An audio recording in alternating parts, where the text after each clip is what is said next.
Habang minimekos-mekos ko, dumating dito si Arky, nakaamoy yata. Sabi niya, wow, pinagoongan with pampalaya yan ah.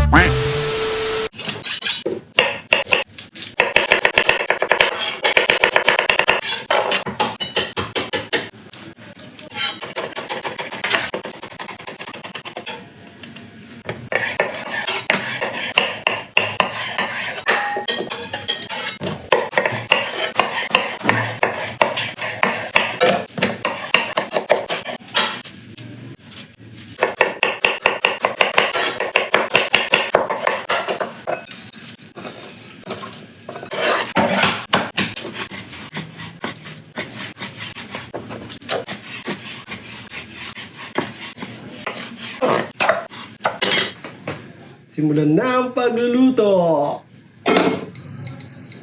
Painitin muna ulit natin yung kawali. Meron tayo ditong yempo. Pagmamantikain ulit natin itong yempo. Ngayon, walang asin? Testingin ko yung ginawa kong kawali kung ubra Uy, bago yung kawali mo ah. Luma na yan. Anong tawag dyan? Wok. Wow. Pero wok. Pagmamatikain ulit natin yan para hindi na tayo kuha mantika. Tapos golden brown ulit natin yung baboy. Takpan muna natin siya, boy. Hintayin natin siya magmantika. Sakto yung takip mo ah. Wala itong takip talaga. Wala pala. Bakit? Nabasag. Habang hindi natin magbantikayan, men, prito na natin yung tokong taboy.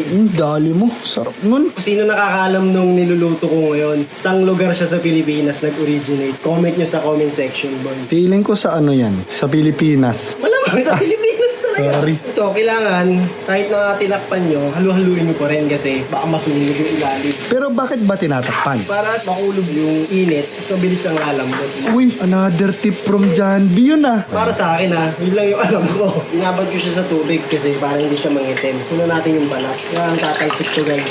Ayun na. Ayun natin.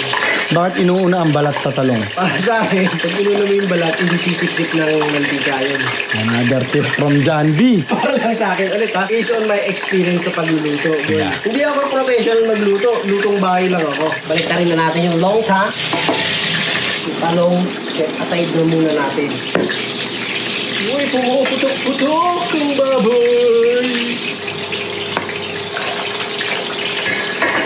Yan, pwede na to. Isa-set aside din natin itong karne. Kaya gusto ko siyang golden brown para may additional flavor siya. Caramelized flavor. Sibuyas, wangba, kamatis, alamang. Dalawang kutsara lang muna. Kasi baka malat eh. Babalik natin ang yobab, paminta, suka, datubuti, baka naman. Pan muna natin yan. Sinaan natin yung apoy. Simiring lang hanggang lumambot yung karne. Tapos itong ampalaya, may asin yan. Kaya ako nilagyan ng asin para matanggal yung pait ng konti. Tapos ibababad natin sa mainit na tubig. Tapos mamaya pipiga-pigain natin ng konti yun habang inuhugasan natin sa tubig. Simiring lang, balikan natin hanggang lumambot, mga ka-otris. Nagbalik ko, wala na pala akong boses. Nagloko na yata yung audio. Sana all naglolo ko. Habang binabanlawan ko yung ampalaya, piniga-piga ko yan ng konti para hindi siya mapait. Kaya ikaw, wag ka ng bitter. Tapos ihalo mo na siya dyan. Tapos simekos-mekos mo lang. Tapos titikman natin kung maalat ba. Nilagyan natin ng asukal para mabalance yung lasa. At yan, nilagyan natin ng siling panigang, pati yung talong. Pati mekos-mekos mo lang ulit. Habang minimekos-mekos ko, dumating dito si Arky, nakaamoy yata. Sabi niya, wow, pinagoongan with pampalaya yan ah. Ang sarap. Guys, comment nyo nga kung pati kayo naglalagay ng ampalaya sa binagoongan. Yan, tapos plating na natin. Tapos montage, pasok.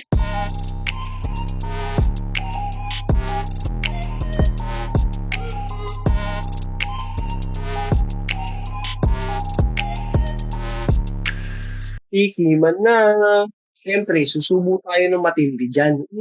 Sarap. Si Arky naman daw ang titikim. Kanina pa daw siya natatakam dyan. At yun, pininidor na. Sabay subo ng mabisa.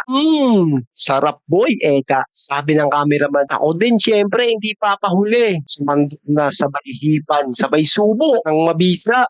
Yun! Ang bisa nito, mga ka-otnis. Kaya subukan nyo na. The best to.